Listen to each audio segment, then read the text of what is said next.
people order. Are you gay? You're going to buy a certain type of book or a certain type of video for sure. Do you have an interest in Belize? Well, you've probably bought a guidebook on Belize. Do you like to listen to Bob Marley?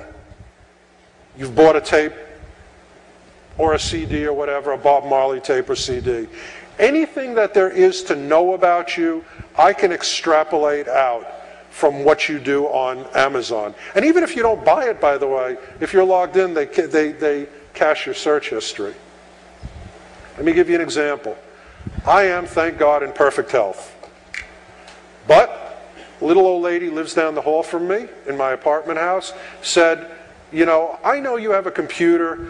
I can't really get out. I need a book on alternative methods of dealing with kidney problems. You know, can you look on the internet and see, is there a book that deals with, you know, drinking berry juices and that sort of thing, herbal remedies, and buy the book, and I'll pay you back for it. And I said, sure, and I did that, and I got her the book. Now, whenever I log on, they recommend to me books on kidney care and kidney cancer and herbal remedies and whatever.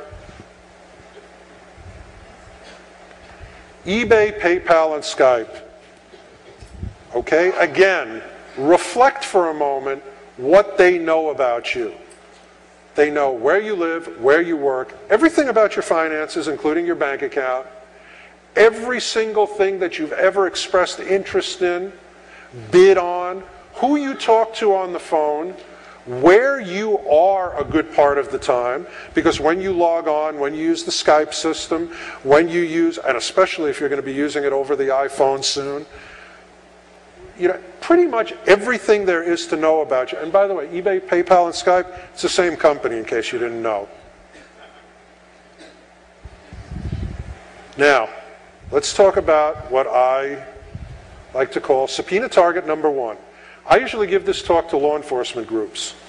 And the purpose of this talk for most law enforcement officers is to know what's out there so they can subpoena it and get your records. Or if they're federal agents, just write a national security letter and it has to be turned over. But either way, to get it.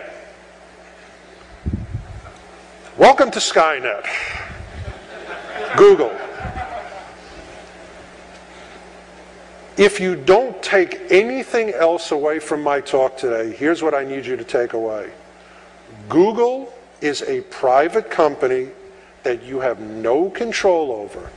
You have no right and no ability to influence what they gather about you and what they do with that information.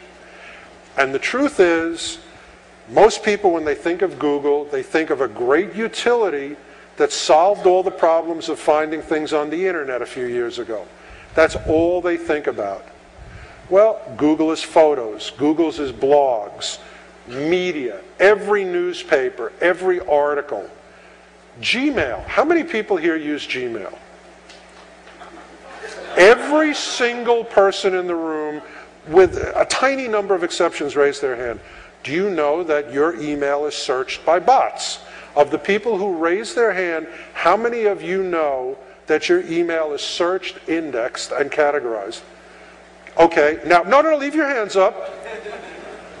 How many of you care? None of you.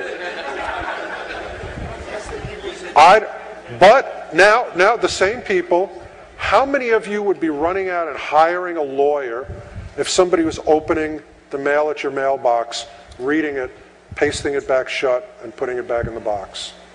Every single one of you. Much worse, but you don't get it, or you don't care. And they read every single email. Google Chat. Maps. Let me tell you, if you do a Google Map search on 123 Main Street, they know Bob is interested in 123 Main Street. Everything that you do has significance. Google products, frugal they call it. If you look something up, again, your likes and your interests. Not only does Google know everything there is to know about you, but it knows where you are a good part of the time. It knows who you hang out with. every time that you